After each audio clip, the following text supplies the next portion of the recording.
Cet agriculteur aurait exploité, presque dans des conditions d'esclavage, de ce que je comprends, des Marocains pour ramasser des pommes dans des conditions de travail qui sembleraient, ne pas être aux normes, dans des conditions aussi de vie assez dégueu et avec potentiellement un salaire assez faible. On voulait parler de ça parce qu'on aime bien taper un peu sur la petite bourgeoisie, de manière générale, mais on n'a pas encore trop parlé des agriculteurs. On va parler de tout ça avec Chris à partir d'un travail de Street Press qui a fait une enquête sur des Marocains qui auraient été exploités. Je crois que c'est dans le Lot-et-Garonne, dans des exploitations agricoles de pommes. Et on va voir donc tout ça. Chris, comment ça va aujourd'hui? Bah, ça va frérot, je vais être honnête, je suis pas à l'abri d'aller chercher une clé Allen pour mon micro qui est en train de décéder. A few moments later. Donc, on est parti maintenant que Chris a resserré la vis. On part donc sur cette vidéo de Street Press. Alors, tu vas voir, tu la connais pas, Chris. Moi, je l'ai vu tout à l'heure, mais j'ai trouvé ça assez intéressant, qu'on pourrait en dire pas mal de choses. Allez, c'est parti. Ce qu'on a découvert dans cette enquête nous a choqués. Une exploitation de pommes dans le sud-ouest où des Marocains travaillent sans relâche pour un salaire de misère. Un Alors moi, c'est triste, mais ça me choque pas, tu vois. C'est ça. endroit où il y en a plusieurs, dans un taudis infesté de souris et couvert de moisissures. انا راني كثر من الحبس عرفتي نكون في الحبس وما نكونش هنايا انا J'aurais préféré être en prison que dans cet endroit. Mentalement, ça m'a rendu malade. مرت هنايا نفسيا انا مرت هنايا. Et ils cueillent des pommes que vous connaissez bien, comme les Granny ou les Pink Lady. On a rencontré Java et Ahmed, des saisonniers marocains qui nous ont raconté l'enfer qu'ils vivent depuis des années. On a pu réunir des centaines de documents, photos, vidéos, enregistrements, contrats de travail qui attestent des irrégularités dans cette affaire. Et ce que vous allez voir, ça ressemble beaucoup à de l'esclavage moderne. Et le pire, certains auraient payé 14 000 € au Maroc pour se retrouver dans cet enfer. Et je vous l'annonce, l'enquête n'a pas plu à tout le monde. Donc voilà. Là, ce qui est intéressant, c'est qu'ils vont faire une enquête où ils vont faire témoigner des gens, ils vont voir que c'est vraiment un truc bien rodé et qu'en plus, ça met en jeu quelqu'un qui s'appelle Alain Onac et qui est un représentant syndical de droite des exploitants agricoles, quoi. Enfin, ils ont vraiment mis la main dans un truc intéressant, je trouve. Derrière beaucoup des images qu'on a reçues, il y a Java. Il est marocain et il a 40 ans. Il a pris beaucoup de risques pour accumuler des preuves et nous parler. Ça, on va vite le comprendre. Il nous a donné rendez-vous dans un des logements qu'on voit dans les vidéos. Java, comme une petite trentaine d'autres ouvriers marocains, dort sur l'exploitation, à quelques mètres des champs, mais aussi du logement du patron. Ça ressemble vraiment à la féodalité, tu sais. T'as des mecs qui dorment Ouais, sur totalement. place chez toi pour travailler, tu sais. On s'apprête à découvrir le logement dans lequel il vit. Mais il y en a 5 personnes avec moi ici. Mais maintenant, il est parti au Maroc. Il va rester juste moi qu'il va rester ici tout seul. Mais on est deux, il va dormir là-bas, on est ici, et moi là-bas. Et là, l'avant, il a plu, tu ne dormiras pas ici. C'est toute la nuit, il ne va pas dormir ici. Regarde ici, tout est... Quel enfer, mais quel enfer le truc. Et tu vois très bien C'est que... horrible. Enfin, tu vas voir, le gars, il est exploitant agricole. Alors, je ne veux pas le diffamer au niveau de ses opinions politiques, mais c'est un syndicat plutôt proche de l'extrême droite et tout. Donc, c'est des types qui, à la fois, détestent. Je ne parle pas du mec, hein, mais de manière générale, l'extrême droite stigmatise les Marocains, les Algériens et tout ça. Mais à la fois, font venir des mecs dans des conditions comme ça, quoi. C'est Mais- l'archétype de ce qu'est le racisme, tu vois. Et la domination Mais bien coloniale, sûr, postcoloniale. mais t'as raison, mais en plus, les deux vont de pair, il n'y a pas de contradiction entre les deux. C'est parce qu'ils ont un mépris profond et une déshumanisation pour ces gens-là qu'ils se permettent de les traiter comme ça. Pour eux, c'est du bétail. Pour eux, c'est ni plus ni moins que du bétail. Mais tu sais, c'est comme quand tu dis dans les chantiers, pour ceux qui ont travaillé dans les chantiers, etc., tout ça, c'est du travail d'arabe, etc. Tu vois, tous ces trucs racistes qu'on entend dans le monde du travail, bah là, c'est ça, tu vois. Si tu as une forme d'empathie et d'humanisme vis-à-vis de ces gens-là, tu ne peux pas les traiter comme ça. Donc là, ils sont obligés d'avoir une haine et un racisme profond pour pouvoir les traiter comme ça. C'est-à-dire comme des chiens, quoi. Même moins que leurs propres chiens. Donc ça fait partie du racisme, effectivement. Il va pas pour ça. Mais tu regardes. Si la pluie, il va tomber ici. La pluie, il va tomber ici. Il y en a de l'eau, il va entrer ici. Ouais. En Oui. plus, c'est vraiment des chiens parce que, en plus, c'est des économies de merde, J'ai- tu vois. Genre, où vraiment tu risques la vie des. Les mégas, ils peuvent choper des maladies de merde, ils vont être moins reposés. Limite, ils travaillent. Enfin, c'est même pas rationnel, tu vois. Enfin, genre, je pense que tu gagnes 50 balles à pas refaire un joint. Et à côté de ça, le mec avec qui tu vas bosser pendant 3 mois de l'année, il va être fatigué, il va choper des maladies. Et en plus de ça, humainement, c'est dégueulasse. Tu vois. Enfin, genre, même rationnellement, économiquement, je suis même pas sûr que ça vaille le coup, tu vois. Bah non, mais parce qu'ils sont interchangeables. Mais tu vois, c'est ce qu'on disait l'autre fois avec Zoé, là, sur les dernières capsules. Il te faut un amoralisme pour faire ça. tu vois. Donc les gens, quand ils te disent non, mais nous, la gauche, on ne doit pas faire de la morale, on doit faire de la politique. Mais non, mais nous, à gauche, on doit faire de la morale. Et on doit faire de la morale mieux que la droite. Voilà. Et vous voyez, en fait, le niveau d'amoralisme qu'il faut, d'ahumanisme, de violence, de détestation de l'égalité et de l'unité de l'humanité pour pouvoir traiter des gens comme ça. Il n'y a pas de racisme sans forme d'amoralisme. Voilà. Donc n'ayez jamais honte d'être moraux, d'avoir des sentiments d'empathie, d'avoir des sentiments moraux vis-à-vis des gens, parce que c'est ce qui vous fait tenir. À la bourgeoisie et la petite bourgeoisie dégueulasse qui exploite comme ça est forcément amorale, sinon elle ne tiendrait pas. Donc n'ayez jamais honte de ça. Vous le voyez sur les images pendant que Java continue de nous faire la visite, tout est insalubre ici. Ça aussi, les romanistes, Non, mais c'est insalubre level hardcore, quoi. Enfin, Bah, c'est pas insalubre, c'est indigne. Tu vois ce que je ouais, veux dire? ouais, ouais, on croirait une C'est ruine, quoi. indigne, c'est indigne. La dignité, ça a toujours été quelque chose qui était au-dessus de la vie dans l'histoire des révolutionnaires. Tu vois. Là, on est sur l'indignité totale, quoi. La douche, tous les murs ont des traces de moisissure. Et pour aller aux toilettes, il faut sortir dans un hangar à côté en pleine nuit, les pieds dans la boue. T'imagines, il n'y a même pas de toilette, quoi. Faut sortir dehors. Trop chiant, t'sais, les pieds dans la boue et tout. C'est la toilette. Et ce que vous ne pouvez pas sentir derrière votre écran, c'est la forte odeur d'humidité qu'il y avait dans cet endroit. Honnêtement, Alors, en vrai, si on peut la sentir, tu vois, genre ça se voit que Oui, ce je truc crois. pue la merde de fou, quoi. Je crois, ouais. Et l'humidité, c'est gentil comme description, quoi. la dernière fois que j'avais senti ce genre d'odeur, c'était pour un reportage en prison. Le linge qui sèche, les murs moisis, C'est exactement ça a l'air ça. impossible. J'ai vécu les cellules de dégrisement dégueulasses, tu vois. Et c'est exactement ça, tu vois. Mais c'est des trucs qui sont faits pour te mettre la pression. C'est pour ça que je voulais te montrer aussi ce documentaire, parce que je pense qu'il y a de quoi dire beaucoup de choses. Tu vois ce que c'est l'exploitation complète et comment c'est une déshumanisation, tu vois, et le lien entre le racisme, jadis aussi l'esclavage des indigènes, et le capitalisme, tu vois. Tu vois un lien profond entre le système racial et le système capitaliste là-dedans, quoi. Mais bien sûr, à un certain degré d'exploitation, tu ne peux pas le faire avec le niveau d'illusion égalitaire que la bourgeoisie a. Tu vois. La bourgeoisie égalitaire a inventé le travail. Tu sais comment on appelait le travail ouvrier sous le féodalisme? Le travail libre. À un certain degré d'exploitation, c'est plus du travail libre. Donc il te faut une déshumanisation profonde. Donc c'est là où justement l'esclavage, l'ancien régime d'esclavage ou de servage, va permettre à la bourgeoisie exploitatrice de pouvoir réaliser son taux de profit sans remettre en question son mode de production. Et donc, c'est de dire, bah voilà, on va exploiter beaucoup plus, dans des formes beaucoup plus violentes, ces gens-là. Pourquoi? Parce que ces gens-là sont intrinsèquement inférieurs à nous. Tu vois, ça va permettre de réaliser cet équilibre. Si effectivement tu les considères comme égaux à toi, qu'ils peuvent avoir la même dignité que toi, bah, tu ne peux pas les traiter comme ça. Voilà. Et donc, il te faut le racisme pour pouvoir les traiter comme ça. Et c'est là où le racisme va être réorganisé, réagencé pour pouvoir former un taux de profit beaucoup plus important. Voilà. Si vous aviez la dignité des prolétaires blancs natifs pour pouvoir fabriquer des pommes, là, ici, eh ben, vous ne pourriez pas les traiter dans ces conditions. Voilà. Et comme vous ne pourriez pas les traiter dans ces conditions, vous ne pourriez pas avoir le même taux de profit qu'avec ces forçats marocains. Voilà. Donc c'est là où le racisme va servir le capitalisme, parce qu'il va servir justement de justification, d'équilibre moral et mental à la bourgeoisie pour pouvoir fabriquer du taux de profit.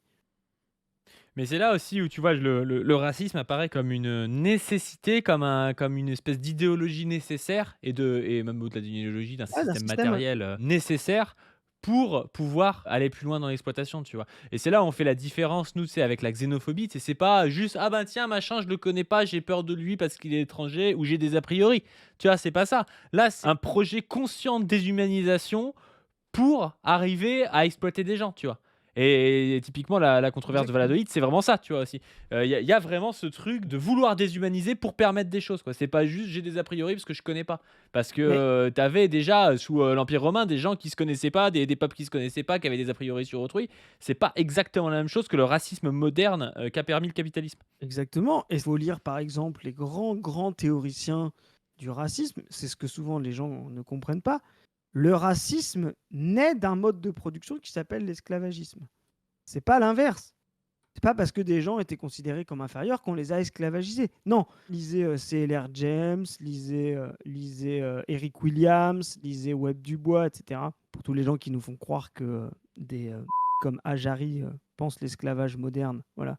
Il y a des gens beaucoup plus sérieux que lui qui pensent l'esclavage bien mieux, comme Dubois, C.L.R. James, Eric Williams. On pensait justement ça et on dit ce n'est pas du racisme que naît le mode de production esclavagiste, mais c'est de l'esclavage que naît le racisme. Pourquoi ? La bourgeoisie, quand elle commence à être expansionniste au XVe, XVIe siècle, à partir de l'expansion coloniale, etc., de l'Amérique du Sud, a besoin d'une main-d'œuvre. Voilà. Cette main-d'œuvre est interdite par le mode de production féodal. Voilà. Le féodalisme s'orgueille, catholique, etc., chrétien, s'enorgueillit d'avoir aboli l'esclavage. Dans les colonies, il n'y a pas d'esclaves, il n'y a pas de servage, il faut donc une main-d'œuvre. Ils vont donc devoir réintroduire l'esclavage pour pouvoir produire pour eux dans les champs de coton, dans les champs de canne à sucre, etc. Voilà. D'abord les Amérindiens. Les premières formes de racisme sont justement l'expression du sang en Amérique du Sud avec sa hiérarchisation. Et puis une fois que les Amérindiens sont totalement morts, on fait en sorte d'avoir le commerce triangulaire. Cette main-d'œuvre-là doit trouver sa justification morale par rapport à l'ordre structurel de l'époque, l'ordre structurel féodal qui interdit l'esclavage et qui encourage l'horizontalité et l'humanité totale, chrétienne, etc. Et donc, tu l'as bien dit tout à l'heure, Padu, la controverse de Valladolid va être obligée de dire certaines personnes ne sont pas des humains, parce que si ce sont des humains, on ne peut pas les traiter comme tels. Et donc, si on ne peut pas les traiter comme tels, alors nous n'avons pas de main-d'œuvre pour pouvoir exploiter les colonies, les nouvelles colonies. Et donc, toute la controverse de Valladolid, ça va être de justifier la manière dont la force de travail dans les colonies, qui n'est ni du servage, parce qu'il n'y a pas d'ordre féodal dans les colonies nouvellement découvertes, ni encore de l'ouvriérisme, parce que le mode de production capitalisme n'est pas encore prêt, il va falloir fabriquer de l'esclavage.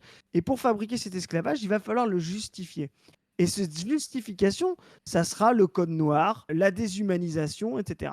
Et donc, c'est de la nécessité du mode de production d'exploitation des nouvelles colonies que l'esclavage et la déshumanisation des personnes noires, africains, etc., va arriver. Donc là-dessus, vous lisez les très grands matérialistes marxistes Eric Williams, Dubois, C.L.R. James, etc., ils vont vous l'expliquer. Et ça, c'est vraiment très intéressant parce que souvent, on a l'impression que c'est l'inverse, comme quoi l'Europe était d'abord suprémaciste blanche, qu'elle se serait permis d'esclavagiser des Noirs. Non, c'est d'abord parce qu'elle a eu des besoins en main-d'œuvre qu'elle ne trouvait ni dans les colonies parce qu'elle avait tué les Amérindiens et qu'elle ne pouvait pas esclavagiser des Blancs parce que le mode structurel catholique lui empêchait, qu'elle a dû inventer l'esclavage et la déshumanisation de l'Afrique. Et donc ça, c'est extrêmement intéressant parce que vous comprenez justement ce que dit Marx, que les idéologies, les formes d'expression juridique ne sont que l'expression des nécessités matérielles d'une époque. Voilà. Je ne sais pas si c'est très clair, mais je pense que c'est Moi, je dis, important. t'es un marxiste réductionniste, t'expliques tout par l'économie, voilà quoi. Alors, pas l'économie, mais les nécessités productives, ce qui n'est pas la même chose. Voilà, ce qui n'est pas la même chose. Mais Et il y a des moi, gens qui demandent, parce que tu as lâché une balle à Jarry, il y a des gens qui disent il a dit quoi Jarry, c'est quoi la différence entre ce que tu dis et ce que bah, dit Norma Jarry par exemple? Ajari nous fait croire qu'il y a une forme d'absolue nécessité idéologique, idéaliste de la suprématie blanche, indépendamment des forces productives. Voilà. C'est pour ça qu'il attaque le marxisme Ah, d'ailleurs. Il voilà, dit le c'est pour ça marxisme n'est pas suffisant. Quand vous entendez le marxisme n'est pas suffisant, remplacé par matérialisme dialectique et historique. Le c'est ça. matérialisme dialectique et historique n'est pas suffisant, donc ça veut dire que les gens vous disent il faut de l'idéalisme quand même, il faudrait un petit peu d'idéalisme pour arriver à trouver la dynamique historique. C'est-à-dire que la dynamique historique ne Voilà. s'expliquerait pas par le développement matériel de l'histoire, des hommes et des sociétés, mais s'expliquerait par ce développement matériel, parce qu'ils disent toujours le marxisme c'est quand même intéressant, mais voilà, mais il y a des trucs qu'on connaît pas trop et donc il nous faut de l'idéalisme. Alors tantôt ils vont le chercher dans de la psychanalyse, tantôt il y en a certains qui vont le chercher, tu sais, dans une espèce de l'esprit des peuples, des choses comme ça. C'est pas forcément dit Voilà, comme ça, mais ça peut être voilà, l'esprit exactement. des peuples noirs était comme ça, l'esprit des peuples indiens était comme ça, et on comprend jamais les nécessités matérielles qu'il y a derrière tout ça. Parce que moi je suis d'accord, il y a des cultures noires, il y a des cultures amérindiennes, il y a plein de cultures qui ont une importance, mais ces cultures, elles sont toujours d'une certaine manière expliquées par des nécessités matérielles. Elles sont pas comme ça, flottant dans les airs, Voilà, indépendantes, quoi. comme si c'était quelque chose qui précédait toute forme de fonctionnalité, tu vois? Moi, j'aime bien cette idée de fonctionnalité. Le matérialisme dialectique, pour moi, c'est quelque chose qui explique la fonctionnalité. À la fin, si les choses se font, c'est qu'elles remplissent une fonction. L'idéalisme, lui, nie ça. Il dit il y a une forme d'absolu, de choses qui se dégagent indépendamment des fonctionnalités, des nécessités qui seraient arbitraires. L'arbitraire que les Blancs européens, de tout temps, à tout moment, seraient condamnés à détester les Noirs et donc à se comporter comme tels. Et bien ça, pour moi, c'est une forme de réaction. Pour moi, c'est une pensée conservatrice parce qu'elle ne transforme pas la société, réactionnaire et en plus qui n'a aucune forme d'explication de la dynamique historique. Et donc c'est pour ça qu'on se bat contre ces idéologies-là. Ce pas des personnes ou quoi que ce soit, ce sont contre des formes de pensée qui ne disent rien, ne pensent rien, au mieux décrivent, mais ne transforment jamais. Voilà. Bah, c'est toute la problématique d'ailleurs, parce que si tu commences à dire, je crois, de mes souvenirs de ce que disait Jarry, c'est qu'il y a un truc en plus quand même du marxisme que le marxisme n'explique pas, c'est la jouissance à faire souffrir autrui. C'est un truc comme ça qui raconte un Ouais. truc un peu psychanalytique bizarre. Voilà. Qu'est-ce que tu en fais politiquement, tu vois? Comment tu penses la transformation du monde si tu te dis, les Israéliens, ce qu'ils veulent là, c'est jouir de faire souffrir les Palestiniens, tu vois? Qu'est-ce que tu en tires politiquement? Comment tu transformes la situation? Quels sont les débouchés à cette pensée? Bah, tu t'es enfermé dans une sorte de, un peu comme le structuralisme, c'est de Lévi-Strauss, tu t'enfermes un peu dans une structure de la personnalité humaine qui, en tant que telle, contiendrait des choses indépendamment de l'histoire du social, donc le fait de vouloir faire souffrir autrui, tu vois, c'est comme ça, c'est là. Et cette chose-là ne s'explique pas, et du coup, tu comprends pas trop comment tu peux la changer, tu vois. L'intérêt du Exactement. marxisme, c'est justement qu'à partir du moment où on comprend les dynamiques matérielles, après, nous, on peut se placer en tant qu'acteur de l'histoire et agir pour la transformer. Parce que justement, on sort d'un déterminisme. Alors que si tu dis, ah, les choses se sont passées comme ça parce que dans l'esprit humain, il y a l'envie de faire souffrir les autres, hein. Moi, je ne comprends pas ce qu'on en fait politiquement de ces choses-là. Voilà. Tu vois.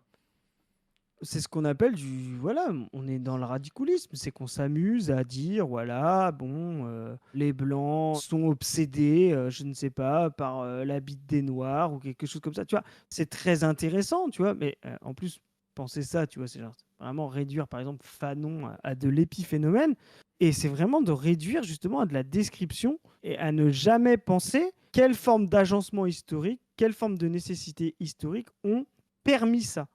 Et quelle forme de nouvelles nécessités historiques, donc de transformation, vont les empêcher. La phrase la plus importante de Marx, c'est de dire justement, à un certain stade de développement des forces productives, elles deviennent des entraves. Voilà. La tâche des matérialistes dialectiques, c'est de devenir des entraves. Voilà. Et notre tâche en tant que sujet collectif, c'est de devenir des entraves au racisme. Voilà. Comment on peut se penser comme entrave au racisme et pas simplement comme gestionnaire du racisme? Comment on peut se penser comme entrave à la nécessité du racisme? C'est ça notre tâche en tant que progressiste. C'est pas simplement de se dire le racisme sera toujours là de tout temps, il va falloir de manière pragmatique le gérer, l'empêcher, le canaliser, etc. Non, comment on va faire en sorte que le racisme, de la même manière que le servage, la vision justement symbolique de la division de l'humanité qui était féodale, devienne quelque chose de absolument impensable, innécessaire, complètement idiote, complètement impossible. Voilà. Et bien le racisme doit devenir quelque chose de désuet, impossible, non nécessaire et quelque chose de passé. Nous ne sommes pas pour la gestion du racisme, nous ne sommes pas pour la promotion de l'égalité entre les races, etc. Nous sommes pour l'abolition de la race de la même manière que nous sommes pour l'abolition de la classe. Tout ça, la classe, la race, le genre, sont des agencements historiques,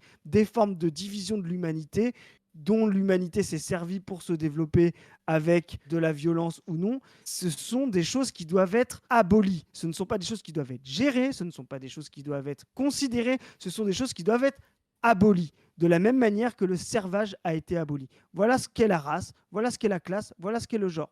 Il y a Gladarian qui dit, même si la cause est matérielle, dans les actes, il y a cette jouissance. Mais ça n'a rien à voir. Qu'à un moment donné, il y ait un soldat israélien qui jouisse de tirer dans des genoux des Palestiniens. Je pense que tout le monde est d'accord déjà. On s'en Je pense fout. que- C'est Mais, une mais c'est pas ça conséquence. qui explique le projectionniste et c'est pas ça qui explique ce qui se passe et c'est pas ça qui explique ce que nous on va changer pour que ça se passe pas comme ça. Si cette jouissance est expliquée par tout un tas de conditionnements et de dynamiques matérielles, c'est pas cette jouissance-là qu'on doit penser pour expliquer le sionisme, tu vois. Est-ce que tu dois partir de la jouissance et du plaisir qu'a un Israélien à tirer sur conséquence. un Palestinien pour expliquer ça? Non, ça ne sert à rien dans l'explication, tu vois? C'est presque un maillon de la chaîne dont on pourrait en fait ne même pas parler et ça changerait rien, quoi. C'est comme si vous disiez un manager jouit de son poste de manager sur ses subalternes. Et vous diriez, alors, parce qu'un type jouit de son poste de manager sur ses subalternes dans une entreprise privée capitaliste, c'est ça l'explication pulsionnelle et intrinsèque du capitalisme? Non, tout ça n'est qu'une conséquence. Si des gens peuvent jouir d'une position de hiérarchie et de pouvoir au sein du capitalisme en tant que manager ou en tant que patron, ce n'est qu'une conséquence d'un ordre social capitaliste. Voilà. Et de la même manière, si des races considérées comme supérieures ou suprêmes peuvent jouir de la violence qu'ils exercent sur des races inférieures ou colonisées, tout ça n'est qu'une conséquence incarnée dans l'individu de ce qu'est le colonialisme. Et donc, le colonialisme comme le capitalisme sont des structures et des agencements historiques entre sujets collectifs qu'il faut abattre. Et ce n'est jamais une raison individuelle. Et donc, faire croire que la colonisation tient sur la violence reproduite par les individus colons et la jouissance qu'ils en éprouvent, c'est comme si vous faisiez croire que le capitalisme tient simplement sur le fait que des patrons trouvent ça cool de donner des heures supplémentaires et d'imposer des vacances à leurs subalternes ou à leurs ouvriers. C'est aussi idiot l'un que l'autre. Voilà. Nous, ce qui nous gêne, c'est quand quelqu'un vient dire le marxisme, c'est-à-dire le matérialisme historique, n'explique pas tout, il faut rajouter la jouissance. Mais qu'est-ce qu'on en a à foutre? Je veux dire, tout le monde est d'accord pour dire qu'il y a des petits patrons à la con qui jouissent, tu vois, c'est pas le souci. Mais ça n'explique en sûr. rien comment fonctionne l'entreprise capitaliste n'ex- et le mode de production, et ça ne change rien à notre action politique de savoir qu'il y a des mecs qui en jouissent, tu vois. Vraiment, c'est une explication un peu, mais psychologisante nulle, quoi. Exactement. On se fait plaisir, on s'amuse, on incarne les choses, on s'amuse. En plus, c'est rigolo parce que Je pourrais dire pareil. Quand un gars dans une armée vient et pratique du tir et tout pour tirer sur quelqu'un, peut-être que rien que le fait de tirer, tu vois, et tout l'action qu'il y a parce qu'il aime bien les sports de tir et tout, ça lui fait plaisir. On s'en bat les couilles en fait que ça lui fasse plaisir. Tu vois. Ça ne change rien à l'explication. C'est un truc en plus, quoi. Enfin, c'est un truc à l'intérieur qui ne sert à rien, quoi. Exactement. Et tout ça, ça ne veut pas dire que les comportements individuels ne sont rien. Ce ne sont pas des explications. Par contre, ces comportements individuels sont l'incarnation concrète de ces formes de production et d'agencement collectif dont on vient de parler. Donc effectivement, notre tâche à nous, c'est de se battre aussi contre ces comportements individuels-là. On doit toujours tenir une ligne entre, je vais être cash, la répression de ces comportements individuels, de colons, de petits patrons, de misogynes, de racistes, de ce que vous voulez, etc. Notre tâche de progressiste, c'est de se battre contre et de réprimer ça de manière éducationnelle ou de manière directe, voilà, tout en sachant que ces comportements-là sont des conséquences d'un certain agencement matériel. On doit tenir les deux jambes. On doit tenir les deux jambes. Et si vous vous concentrez à croire que la conséquence, c'est-à-dire l'incarnation matérielle des structures, est la cause, eh ben vous vous fourvoyez. Et si vous considérez que cette cause d'agencement structurel et collectif ne peut se combattre sans jamais réprimer des comportements individuels, vous vous fourvoyez aussi. Et voilà ce qu'est le matérialisme dialectique. C'est tenir ces deux jambes de l'individu et de la structure. Et juste, quand quelqu'un, prochaine fois que vous entendez quelqu'un critiquer le marxisme, demandez-lui où est-ce qu'il y a des causalités qui ne sont pas matérielles selon lui, et qu'est-ce qu'il doit rajouter lui au matérialisme historique. Faut vraiment essayer de le débusquer, parce que souvent, quelqu'un va dire ça, va attaquer le marxisme, puis après, il y aura rien derrière, quoi. On comprendra pas trop sa critique, soit ça va être parce qu'il réduit le marxisme à l'économie. Bon, bah si tu veux, ça veut juste dire que t'as pas trop compris, tu vois, mais expliquez-lui clairement où est-ce qu'il y a un hiatus et où les dynamiques matérielles historiques n'expliquent plus le mouvement historique. S'il arrive à vous l'expliquer, là, il aura débunk le marxisme. Et c'est là où on pourra commencer à parler.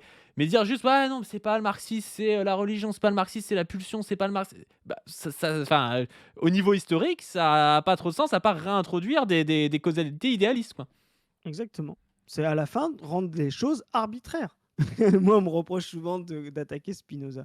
Mais s'il y a un truc dont j'hérite de Spinoza et que le marxisme hérite de Spinoza, c'est de considérer que les choses ne sont jamais arbitraires. Alors pour Spinoza, elles sont toujours nécessaires, absolues, déterminées. Voilà, c'est un problème.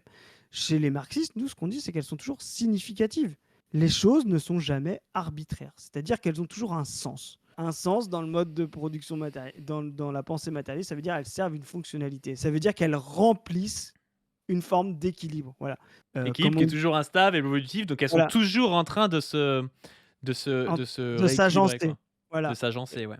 Goldman dit par exemple, si votre nécessité c'est vous êtes sous une table et que vous devez taper à coups de marteau sur le haut de la table, ouais, c'est un exemple comme un autre, vous allez devoir vous relever au-dessus de la table pour pouvoir taper dessus. Ça veut dire votre comportement de devoir vous relever est signifiant par rapport à la fonctionnalité de devoir taper sur la table. Voilà. Et toute forme d'action humaine, qu'elle soit individuelle, semi-collective, collective, etc., est significative. C'est-à-dire qu'elle remplit une signification, elle a un sens par rapport à une fonctionnalité. Voilà. Et donc, quand vous voyez par exemple un colon israélien déshumanisé, un colonisé palestinien, le violenter, etc., il remplit la fonction de maintenir les structures coloniales et l'État raciste israélien. Tout ça n'est pas pulsionnel, tout ça n'a pas d'explication dans son individu, tout ça a une explication sociale et collective. Comment Java s'est retrouvé à vivre dans ces conditions, loin de son pays? On s'est posé avec lui pour comprendre son histoire. Mais moi, il va rentrer ici en 2005. Mais pour travailler pour la famille. T'imagines, le mec, ça fait depuis 2005 qu'il est dans ces conditions de merde et tout. Mais c'est vraiment des chiens, les gars, mais c'est la folie, hein. تما في المغرب ما كانش شي خدمه اللي غادي نخدمو. انا جيت لهنا باش نحسن الوضعيه ديالي، ولكن انا جيت لهنايا تستغلوني بزاف. Il dit en gros que voilà, il y a pas de travail au Maroc et du coup qu'il est venu ici pour avoir du travail et qu'il s'est retrouvé exploité. انا ما عارف والو. انا ما كنجي من المطار لهنايا الفيرما ما كنخرجهاش نهائيا انايا. Il arrive de l'aéroport, il se retrouve à la ferme, il sort plus de la ferme, quoi. وكنحيد التفاح وميم طو كنشارجي تراكتورات، وشي مرات غير ما كيكون حتى واحد كنمشي لاخر الهونكارات الفريكويات كنستف تمايا التفاح، وشي مرات كنبقى تما حتى 12 الليل 11 الليل وانا خدام تمايا والبرد. انا كنبدا Il bosse parfois jusqu'à minuit, il commence vers 7h du matin. T'as quel enfer, quoi. الباترون قال الوحده كانت هنا قال له المغاربه غير حمير احنا. T'as vu? Le patron a dit les Marocains c'est que des ânes. Tu vois comment le gars voit. Tu le disais tout à l'heure, ça renvoie presque à des animaux. Tu vois, tu disais comme un chien. Bien ou comme... sûr. Mais non, c'est des ânes, tu vois. C'est Bien même sûr. pas son chien à lui, c'est des ânes, c'est des animaux de trait, quoi.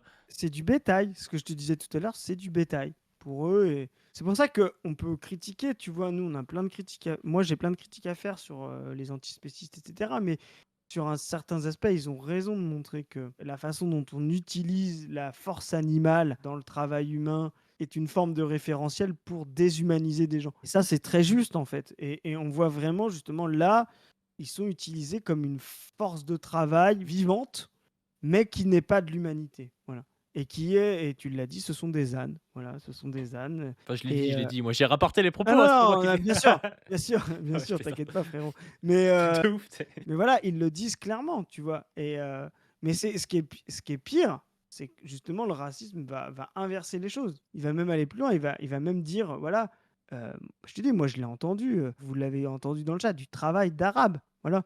Quand vous entendez du travail d'arabe, vous comprenez que c'est pas du travail humain, que c'est du travail déshumanisé. Et ces incarnations langagières du racisme, elles sont extrêmement significatives. Elles disent quelque chose d'ultra violent qui montre que une certaine partie de la population, dans l'ordre du travail, ne mérite pas l'humanité et la dignité.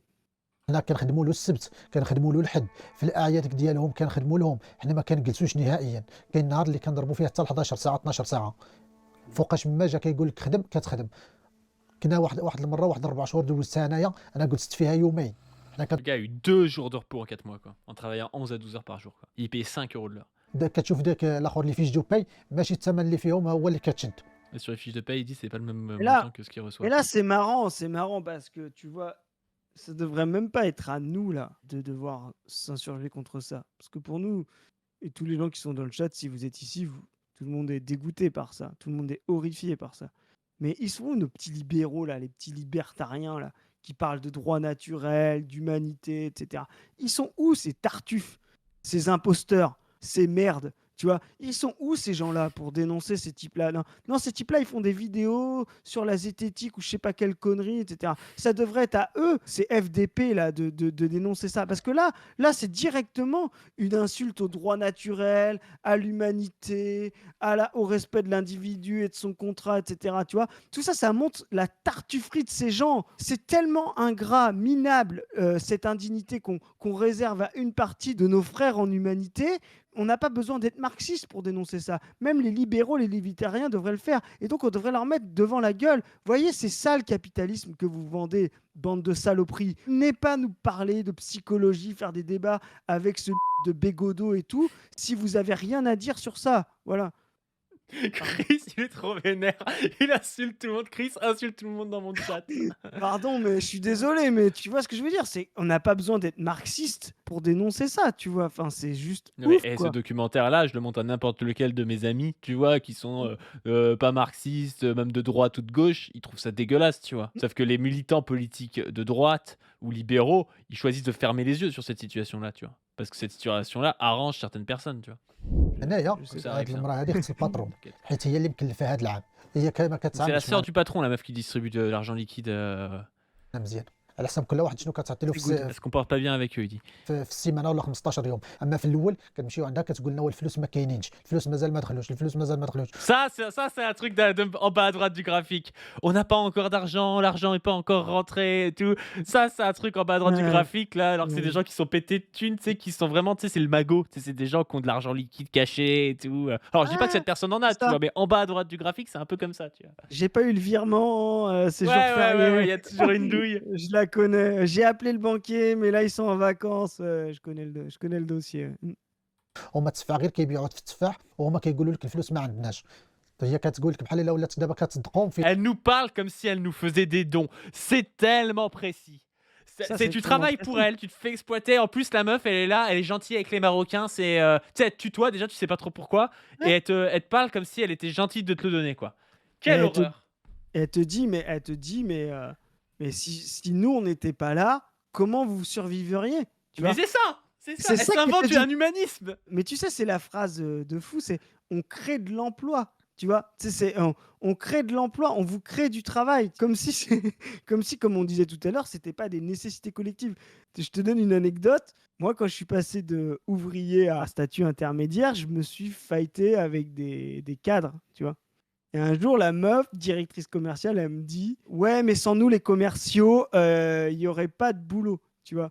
Et moi, je lui dis ah bon, parce que les gens, ils t'ont attendu pour manger des chips. Tu vois, tu vois, mais c'était exactement ça, tu vois. Genre, là, on parle de mecs qui fabriquent des pommes. Ce qui fait que les gens produisent des pommes, ne l'oubliez pas, c'est que les gens ont besoin de manger des pommes. Si demain, Marilyn, Madeleine ou Raymond, je sais pas comment il s'appelle, le patron de ces patrons fils de pute qui exploitent des gens comme ça, s'appelle, tu vois, il y en aura un autre qui prendra la place. Pourquoi? Parce que eux ne font rien d'autre que répondre à une demande et un agencement social. Donc, ils ne créent jamais rien. Donc, quand vous entendez un bourgeois vous dire on crée de l'emploi, bou, bou, bou, bou, bou, c'est pipou de A à Z. C'est bidon de A à Z. Voilà. Donc, les bourgeois ne créent jamais d'emploi. Ils n'inventent jamais rien. Ils sont simplement ceux qui ont les moyens d'être les exploiteurs de la coordination entre les besoins et la production, rien d'autre. Et si le bourgeois qui exploite, ce camarade, ce frère en humanité qui témoigne ici, disparaît, il y en aura un autre à sa place. Point à la ligne. Ne croyez jamais que les bourgeois inventent, fabriquent, ont une forme de nécessité. Ils ne font rien d'autre que coordonner par leurs moyens de production et leur capital le besoin et la production. Il y a Xenogoudenoff qui dit, entre guillemets, on est comme dans une famille. Ça, c'est possible que la meuf s'invente un truc et qu'auprès d'autres, elle dise ouais, bah voilà, nous, on emploie des Marocains, mais ça leur permet d'avoir du travail. Et puis, il s'appelle Java, le mec Java, je le connais depuis 20 ans et tout. Il a vu le petit grandir et tout. C'est vraiment un mec bien. Je suis content de pouvoir l'aider à lui trouver du travail. C'est tout à fait possible, ça. Hein. C'est vraiment en bas à droite sur le graphique, ça. On est comme dans une famille, tu vois. فينا ولينا كنحشموا باش نمشيو نطلبوا رزقنا النيت Ce que nous apprend On aussi se retrouve à avoir honte d'aller réclamer notre dû. Ça, c'est en bas à droite sur le graphique, ça.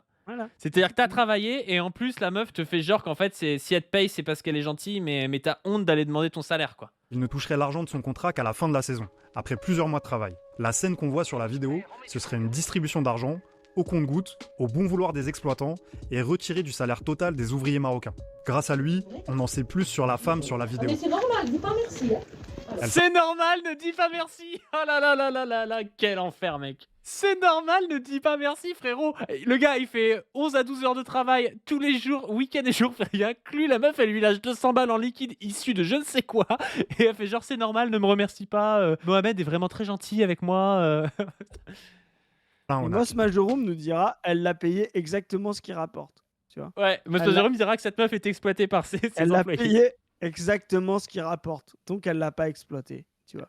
Merci. Lui aussi, on le voit sur plusieurs vidéos filmées par les ouvriers marocains. Je sais pas si je vais vous envoyer ramasser de la pique. Ce qu'on sait sur lui, c'est qu'il a 64 ans. Il a lancé son exploitation dans les années 90 et il siège en tant qu'élu coordination rurale au sein de la mutualité sociale agricole de Dordogne-Lot-et-Garonne. Alors, on rappelle que la coordination rurale, on a eu une info du chat, est impliquée, serait impliquée potentiellement dans le meurtre de Sylvie Trémouille et de Daniel Buffière. Le double meurtre de Sylvie Trémouille et de Daniel Buffière a lieu le 2 septembre 2004 à Saucignac. L'homicide perpétré par Claude Duviot survient lors d'une inspection en routine de la direction départementale de l'agriculture de la Dordogne d'une exploitation agricole à Saucignac. C'est la première fois que des inspecteurs sont tués en mission depuis la création de l'inspection du travail. C'est-à-dire que les mecs sont allés buter un inspecteur du travail. Sylvie Trémouille est contrôleuse à l'inspection du travail et de l'emploi et de la politique sociale agricole. Daniel Buffière est responsable de service de contrôle de la mutualité sociale agricole.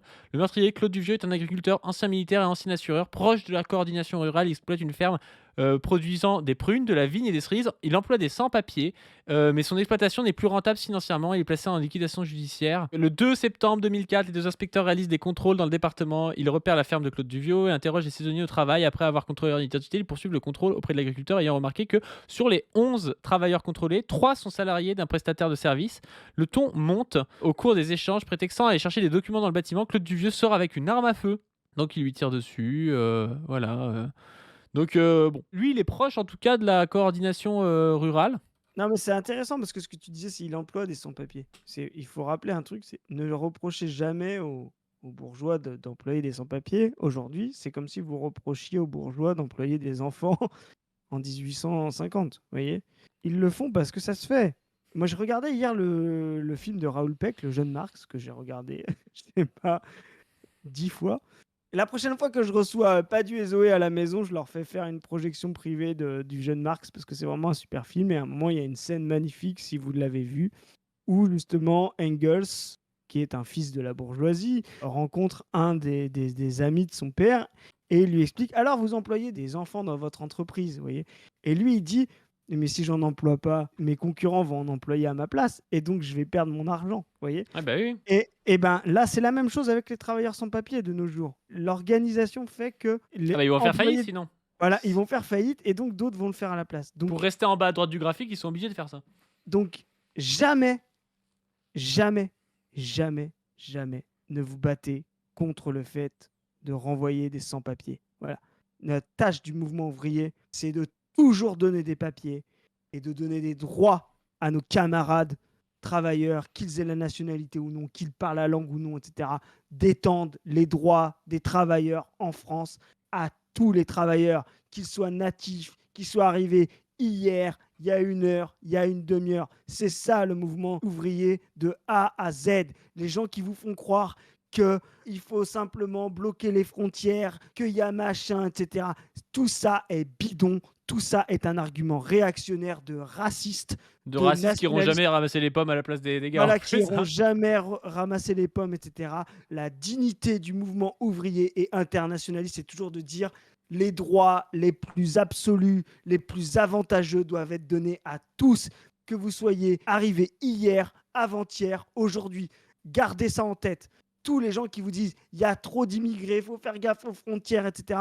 Tous ces gens-là sont des traîtres à la classe, ne pourront jamais parler au nom des ouvriers. La tâche des ouvriers, ça a toujours été de distribuer tous les droits les plus avantageux à tous les individus, hommes, femmes, natifs, non natifs, de telle religion, de telle religion, de telle nationalité, qu'il soit arrivé hier, avant-hier ou aujourd'hui. Gardez ça en tête, c'est ça la dignité du mouvement ouvrier et internationaliste. Point. On a justement filmé une affiche de la coordination rurale. Ce syndicat agricole proche de l'extrême droite est en pleine percée. On les a beaucoup vus l'année dernière, avec leur bonnet jaune, protester contre des traités de libre-échange, les normes européennes ou la flambée des prix. Ils se sont fait connaître avec des actions coup de poing et des propos violents. J'ai trouvé un clip de promo sur leur chaîne YouTube qui résume bien l'état d'esprit. Le peloton de la CR ne laisse personne hors chemin pour nos terres, pour nos fermes. Et dites-vous toujours, mais imaginez si les cheminots faisaient 1/5 de ce que ces mecs sont en train de faire. Ils sont en train de faire cramer des trucs devant genre une mairie ou je sais pas quoi. Personne ne leur dit rien, quoi. La puissance de lobbying de ces mecs est aberrante, tu vois. Mais oui, C'est vraiment fou, hein. Tu fais ça, les gilets jaunes, ils faisaient ça, c'était des terroristes à la télé. Enfin, c'est ouf, hein. de fou. Pour l'avenir de nos vies, on gagnera ces élections. La victoire. Aux récentes élections aux chambres d'agriculture, la coordination rurale a réalisé une percée en arrivant en tête du vote des agriculteurs dans 14 départements. Et le Lot-et-Garonne est leur bastion historique. Autant dire qu'Alain Onac a du réseau dans le coin. C'est une des raisons pour lesquelles Parce que Sophie, le mec est un élu du Lot-et-Garonne de la coordination rurale, tu vois. Donc le gars a un peu de réseau, quoi. c'est le prénom qu'on va lui donner, a décidé de témoigner anonymement. Et donc là, tu vas voir une meuf en bas à gauche du graphique témoigner de ce que fait le gars en bas à droite. Et tu vas voir la classe, tu vas voir l'alliance de classe. C'est-à-dire que cette meuf qui est française mais ouvrière agricole, c'est elle qui est là en train de témoigner, de prendre tous les risques pour ses camarades marocains, quoi. C'est une personne qui est connue dans le milieu agricole, qui connaît tout le monde, c'est des familles. Il est évident que je ne vais plus jamais retrouver de travail dans l'agriculture. Personne ne voudra m'embaucher. Et si vous parlez, de toute façon, vous ne retrouvez pas de travail. Tout le monde sait, personne parle. Sophie a travaillé 3 ans et demi pour Alain Onac en tant qu'ouvrière agricole. Elle a côtoyé Java et les autres ouvriers marocains. Même s'ils travaillaient dans les mêmes conditions difficiles, la boue, le froid, ils n'étaient pas logés à la même enseigne. J'ai toujours travaillé avec eux, mais pas forcément dans l'équipe des Marocains. S'il faut venir travailler le samedi, ils viendront travailler le samedi. S'il faut venir travailler le dimanche, ils viendront travailler le dimanche. Ils travaillent beaucoup plus que nous. C'est au fur et à mesure des saisons Voyez que Sophie découvre l'ampleur de l'exploitation dont sont victimes les Marocains. En travaillant avec eux, elle se rend compte de leur grande précarité. C'est l'extrême pauvreté marocaine. C'est-à-dire qu'il y en a qui ne savent ni lire ni écrire. C'est extrêmement facile de les exploiter, quoi. Je vais te donner 5 euros, ils sont contents. Enfin, quand voilà, ils étaient tous au chômage. Il n'y en a aucun qui travaille au Maroc. Même venir ici et prendre 5 euros de l'heure, c'est quand même bien. Aujourd'hui, Sophie veut alerter sur la situation des saisonniers marocains. D'après elle, elle a tenté de le faire auprès du patron Alain Onac, mais sans réponse. À bout, elle pensait quitter l'exploitation fin 2024, mais le patron n'aurait pas renouvelé son contrat. En novembre, là vraiment, moi j'en pouvais plus de voir les Marocains qui ont faim. C'est affreux de travailler et de voir en fait la détresse de l'autre. Donc de savoir qu'ils avaient faim, de les voir travailler, enfin, de nous voir travailler dans la boue comme on a travaillé cette année, et de voir aussi que Alain est complètement à côté de la plaque, quoi. Enfin, pour moi, c'était plus possible. Puis finalement, on m'a demandé de partir en décembre, et c'est très bien comme ça. Ce qu'on a appris dans cette enquête, T'as vu la violence du truc? La seule personne qui a de l'humanité dans le truc, c'est la meuf qui est travailleur ouvrière agricole avec les Marocains et qui dit ouais c'est tu sais c'est limite la meuf qui a moins de thunes mais qui va leur payer de la bouffe, tu vois. Genre enfin vraiment Ouais. c'est ouf, hein. La conscience de classe, c'est elle qui a la plus fine vision des choses. Elle est capable de dire ouais mais moi parce que je suis natif, parce que je suis blanche, jamais je partageais ces niveaux de déshumanisation. C'est-à-dire j'étais à côté d'eux mais j'étais pas avec eux. Et là vous voyez l'agencement entre le racisme et le capitalisme. Vous voyez, à un moment donné, vous êtes natif blanc, on va vous donner les postes un petit peu supérieurs, un petit peu avantageux. Et ça va vous faire participer à la reproduction du mode capitalo-raciste. Cette dame, elle est incroyable parce que justement, elle arrive à comprendre ça. Elle arrive à conscientiser ça. Moi, je vous le dis, il n'y a aucune chance que cette dame-là ait votre RN. Mais pour tous les gens qui considèrent qu'ils n'ont pas les pires postes parce que justement, c'est normal, parce qu'eux, ils sont blancs, etc., et bien, vous voyez, l'agencement du capitalisme et du racisme. Et tout ça est fabriqué de A à Z en ce moment par justement le mode de production en crise, pénurique. Comprenez bien l'ordre des choses. On avait fait des trades là-dessus, tu te rappelles, pas du. Ouais. Si on était dans un mode socialiste, ça n'existerait pas. Pour une bonne raison, c'est qu'il n'y a jamais trop de force de travail dans le mode socialiste. Quand vous faites un déménagement, vous vous dites jamais « Ah non, là j'ai été obligé de refuser du monde pour mon déménagement parce que ça allait finir trop tôt. Personne se dit: «Ah bah non, nous on a prévu de finir on a un déménagement qui commence à 8 heures.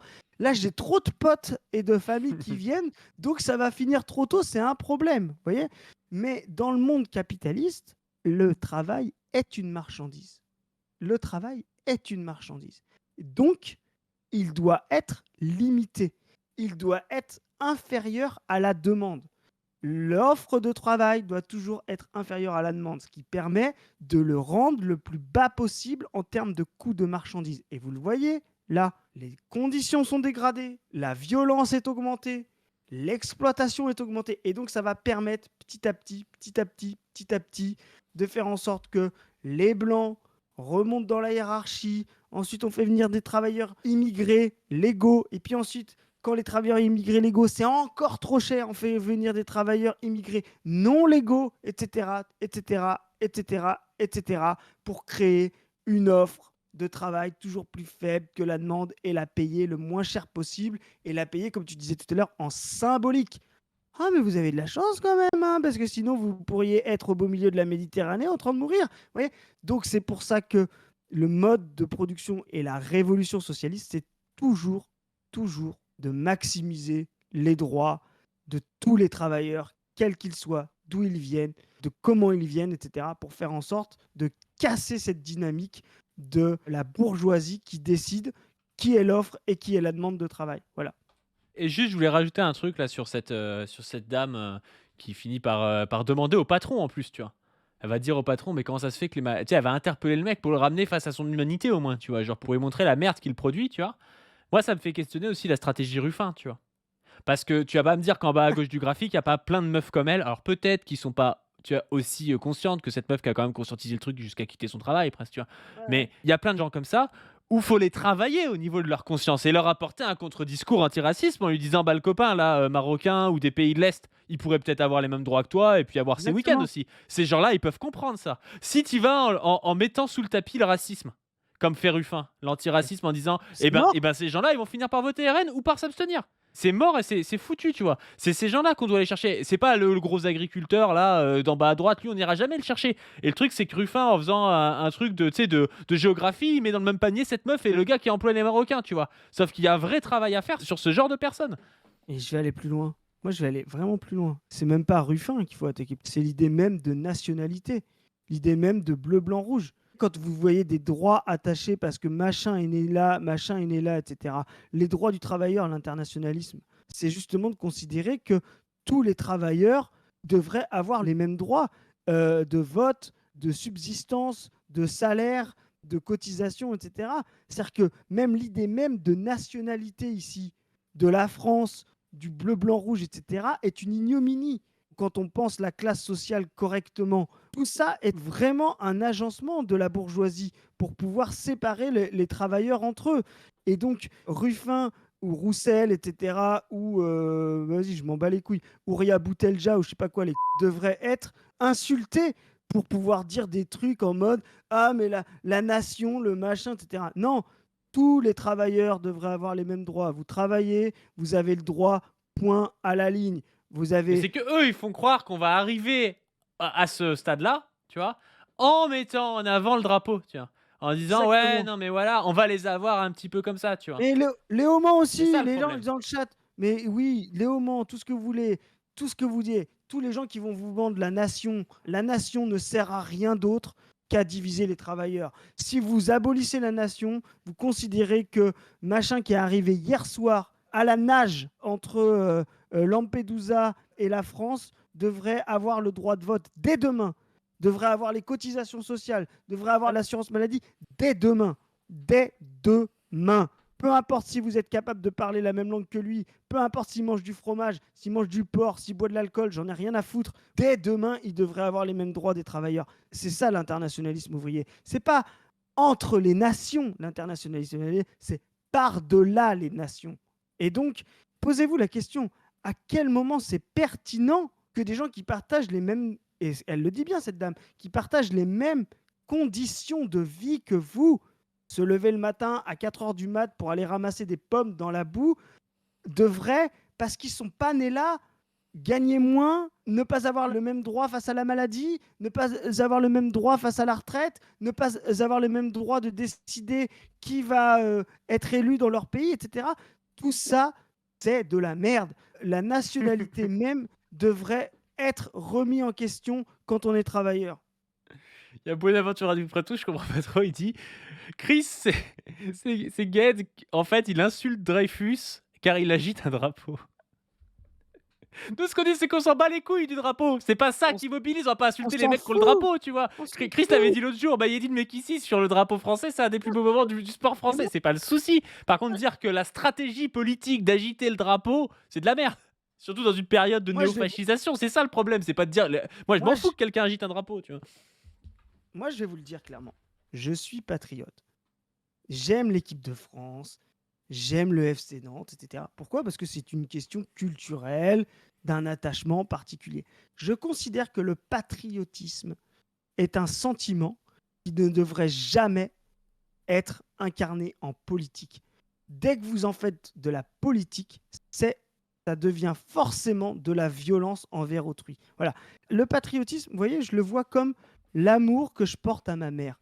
Jamais je voudrais qu'on fonde un programme sur l'amour que je porte à ma mère. À un moment donné, Camus dit, et il devient un crétin politique, quand il dit « Entre la justice et ma mère, je choisis ma mère ». Bien sûr qu'entre la justice et ma mère, on choisit toujours sa mère. Et c'est ce qu'a fait de Camus un crétin politique. Parce que justement, il était incapable de comprendre le colonialisme, la violence, etc.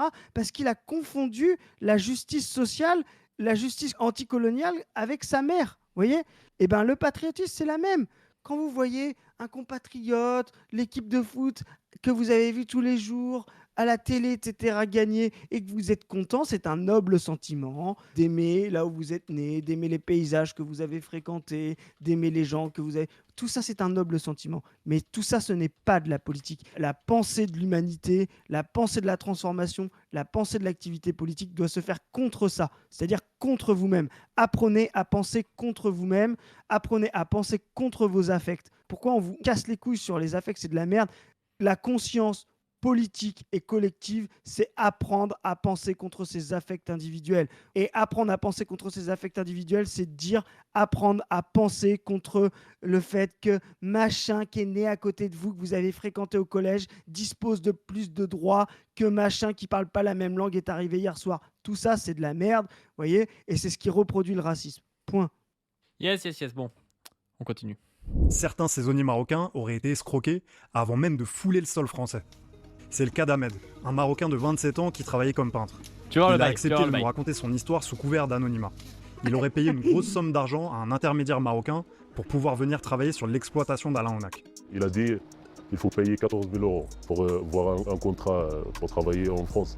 Il a dit le travail il est bien, le salaire il est bien et tout. Il a dit tout va bien en France, la belle vie. Tout était faux. Je passais dans une période de fou. L'homme ne lui aurait donné que... Donc, attends, je résume. Les mecs, c'est-à-dire que les mecs qui vivaient comme ça, qui bossaient comme des rats, là, en plus de ça, ils ont payé 14 000 euros pour venir en France, tu vois. T'imagines le niveau du truc? Ah oui, non, mais C'est-à-dire que et là, ça va justement avec les droits. Tu vois ce que tu racontes sur les droits. C'est-à-dire que exactement. les gars font croire que les droits en France, ça va aller, machin, te font payer 14 000 euros et t'arrives et t'as même pas de droit. Enfin, genre, vraiment, c'est aberrant, tu vois, comme truc. C'est vraiment un truc de chien, hein. C'est une immondice, voilà.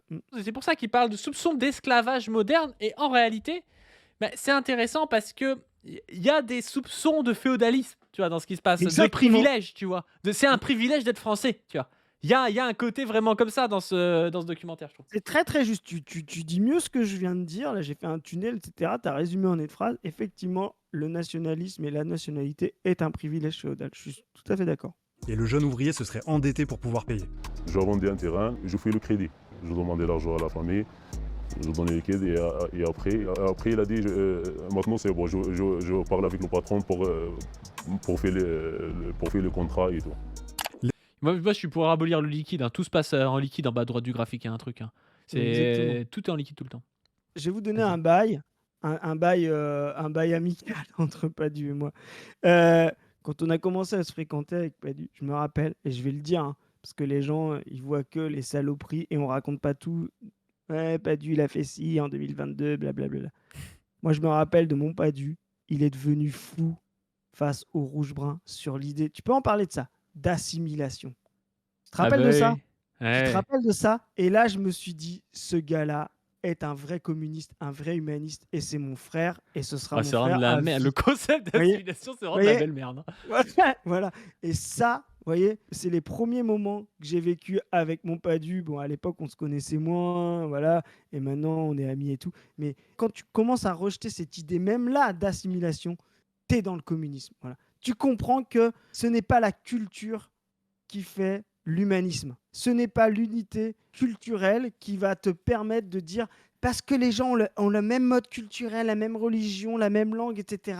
Là, on va pouvoir leur distribuer les mêmes droits. Non, c'est l'inverse. On s'en fout. Voilà. Et ben, moi, ça me fait penser à ça. Et du coup, je voulais te rendre hommage, frérot. Quand tu es venu me voir et qu'on a parlé de ça, je me suis dit, ce type-là est bien plus progressiste que tous les gens qui croient l'attaquer et qui se pensent plus progressistes que lui. Donc force à toi. Mais tu vois, mais l'assimilation, je te remercie pour ton laïus. Non, mais tu vois, l'assimilation, c'est un truc aussi, justement, qui va avec cette idée de la nation. Quand tu vas avoir Léoman qui va parler de la nation, la fille qui va parler de la nation, ou même Ouria Boutelja, tu vois. Moi, je comprends ce qu'ils veulent dire, tu vois, de dire, bah, on va revendiquer, tu vois, ce qui était revendiqué par l'extrême droite. On va leur reprendre ça, tu vois. Mais en fait, tu es en train de reconstruire un logiciel assimilationniste à ce moment-là. Tu es en train de dire, Mais oui. eh ben ouais, en fait, l'assimilation, c'est pas ce que vous pensez, c'est pas juste les blancs jambon beurre, c'est aussi Amine et Mayedine Mekissi, tu vois. Tu es en train de reprendre ce logiciel assimilationniste, tu vois. Alors que nous, ce qu'on pense, c'est que la nationalité, c'est quelque chose quand même qui est assez délétère pour le projet socialiste et pour le projet communiste, parce que ce sera toujours l'assimilation contre ceux qui ne sont pas assimilés. Et le problème, il est là. Et je voyais, mais je sais pas ce qu'il a ce soir, Buenaventura du Poitou.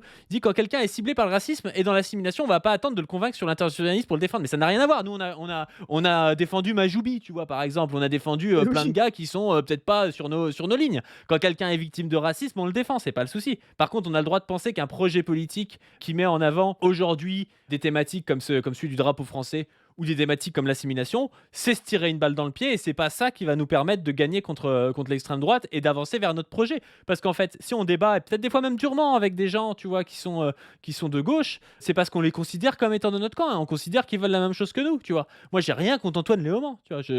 Antoine Léaumont, je pense que c'est un camarade et tout. Par contre, je pense que on n'a pas la même vision des choses sur comment arriver à notre but, tu vois. C'est ça. Mais par contre, je pense qu'on se retrouvera toujours avec Antoine Léaumont quand il faudra défendre un sans-papier ou défendre un non-assimilé ou quelque chose comme ça, tu vois. Il n'y a aucun souci avec ça. Non, mais en plus, ce qu'on comprend bien, c'est que nous, c'est pas le problème. Nous, ça nous dérange pas que justement certains immigrés veulent se réapproprier la nation, veulent dire on est chez nous. Moi, ça me va très bien. Et en plus, je trouve ça très combatif en fait. Je trouve ça même. Je te dis, mais qu'ici, je te dis, moi, ça me fait de l'émotion, mais même pas par patriotisme, mais par, tu sais, genre. Dans une période d'islamophobie, quand je vois Mekissi faire ça, je me suis dit, il fait un truc de fou, quoi. Tu vois, Ouais, bien sûr. il envoie chier tout le monde, tu vois. Donc pour moi, c'est un acte politique. Mais ce que nous, on veut dire, c'est il n'y a pas besoin d'attendre des efforts de francisation, d'assimilation, de nationalisation pour pouvoir défendre les droits pour un ouvrier sans papier. Même s'il fait aucun effort d'assimilation, il mérite les mêmes droits. Qu'est-ce que tu veux qu'il fasse les de gens l'assimilation? Le mec est habitués toute la au journée dans une travail. ferme, dans un truc qui pue C'est la ça, nudité. c'est Qu'est-ce ça. que tu veux qu'il s'assimile à C'est quoi, ça. tu vois? Tu vois ce que je veux dire? Mais c'est pour ça qu'il faut rejeter ça. C'est-à-dire, il faut rejeter ça, de se dire, mais il n'y a aucun effort à faire de ça, tu vois. Il n'y a rien à exiger. Ah, mais non, mais pour avoir des droits, il faut être tant de temps, il faut machin, il faut montrer que. Non! Vous arrivez, vous travaillez, vous avez des droits. Point. Vous savez, je ne sais pas, donner un exemple. Je ne sais pas si tout le monde sait dans le chat, mais le contrat de travail n'est pas quelque chose d'obligatoire. Le contrat de travail est quelque chose d'obligatoire quand vous avez un CDD ou un temps partiel. Si vous travaillez à temps plein sans durée déterminée, votre bulletin de salaire fait foi. Je ne sais pas si tu savais ça. Voilà. Donc, si demain, on vous signe un mois un bulletin de salaire à temps plein, sans avoir de durée déterminée, ça fait office de contrat de travail. Et ben, la question, c'est de dire, demain, faisons la même chose, même à temps partiel, même en CDD, les mêmes droits pour chaque personne qui a un bulletin de salaire dans ce pays. Vous voyez? Et donc, on dira, boum, machin, là, il est sans papier, boum, papier, bulletin de salaire, droit. Oups, et il vote. Et il a l'assurance maladie, etc., etc., etc. Point. Thunderbush qui dit: «Chris, ce soir, il joue pour être clippé par VA+.» Mon rêve. Bon, on se Non, met mais là. en fait, non, mais en vrai, en plus, tu le sais, mais c'est vraiment des sujets que je connais et moi qui me rendent dingo, tu vois. On va parler d'affect, les gens ils parlent d'affect, de machin. Moi, ça me rend dingo ces sujets-là parce que c'est des sujets que j'ai vécu, des gens que j'ai fréquentés, etc. Ça me rend fou. C'est pas théorique. Pour moi, c'est pratique ce truc-là. Voilà. Bon, je passe direct à la fin, donc en gros, le gars, bah, ils l'ont contacté, il a répondu: «Va te faire enculer», je crois, aux journalistes, voilà, il y a un procès en cours. Il avait peur de ne plus pouvoir travailler et de ne pas toucher son argent. D'ailleurs, quand on l'a filmé fin janvier, il attendait encore sa paye. On entend la transaction sur cet enregistrement.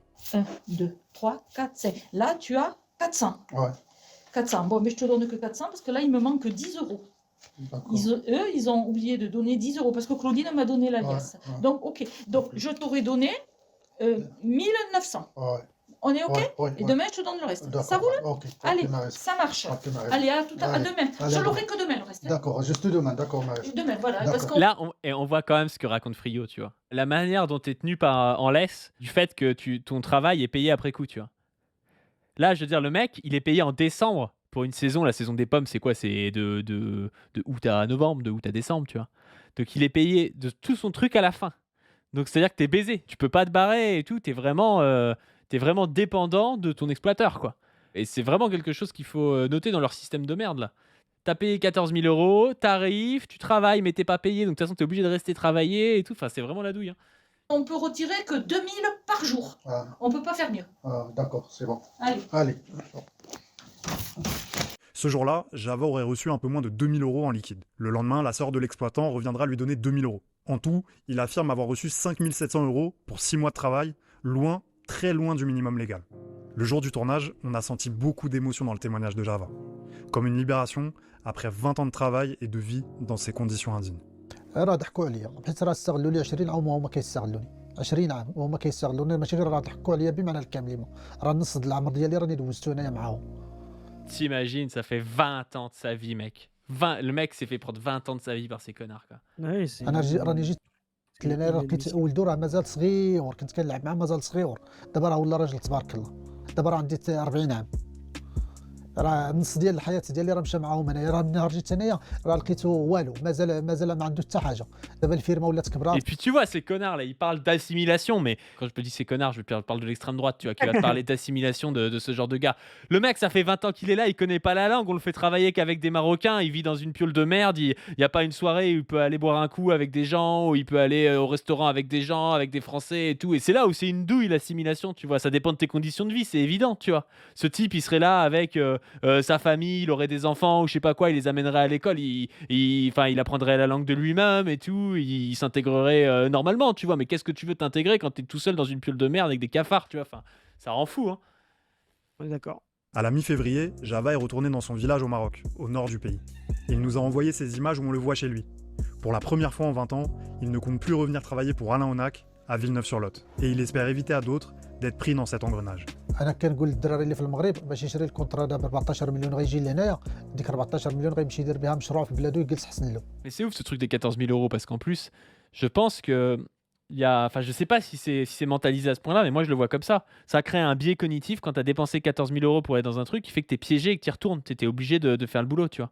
Parce que Bien tu as sûr. cet argent à rembourser et tout. C'est une gigadouille. Le gars, il est payé 5 700 € pour 6 mois de travail à 12 heures par jour, 7 jours sur 7, tu vois. Enfin, C'est un enfer. bon, voilà. Merci Street Press pour le taf. Je sais pas ce que tu as pensé Grave. du docu. Bah, Moi- super intéressant. Il faut encourager ce genre de docu. Il faut vraiment le montrer. Et puis, bah, nous, on est là pour faire le taf de justement montrer la violence de ces gens-là qui créent ces conditions-là. Et il faut rien lâcher. Il faut surtout pas se croire de se dire que c'est normal ou que ce serait légitime, que le problème viendrait du fait qu'il faut réguler l'immigration ou quoi que ce soit. Non, tout ça vient du patronat, tout ça vient de la bourgeoisie qui exploite la force de travail. Et donc, notre tâche, c'est vraiment de voir ça les yeux dans les yeux et d'avoir des réponses concrètes, c'est-à-dire d'avoir des réponses d'unité de la classe ouvrière et de distribuer les droits, comme on l'a dit tout à l'heure, indépendamment de si les gens ont une assimilation ou je ne sais quoi. Voilà. Donc non, c'est vraiment beau boulot de Street Press. Il faut le montrer, le remontrer, le re-remontrer. C'est très, très important. Bon, Bah, sur ce, n'hésitez pas à vous abonner à cette chaîne, à la chaîne Padu, sur laquelle est sorti un vlog avec Frio, sur laquelle va sortir d'autres vidéos assez rapidement. À donner sur le Tipeee, à vous abonner à la chaîne de Dr Zoé, Dr-Zoé-YT. À aller sur Position Revue, allez voir la dernière chronique de l'exploitation. Ouais, bah Ah, voilà, hein, quand on parle d'exploitation, bah on y est, hein. Allez-y, hein, vous allez voir, l'exploitation, elle concerne pas effectivement que les gens. Alors là, c'est vraiment l'exploitation la plus insupportable, parce que c'est la plus violente, mais elle concerne tous les travailleurs, donc il faut avoir en tête que le salariat, malgré son hétérogénéité, est une unité, et qu'on doit tous se battre justement pour faire en sorte qu'il triomphe de la bourgeoisie qui l'exploite. Ouais, carrément. Et sur ce, on vous dit à plus.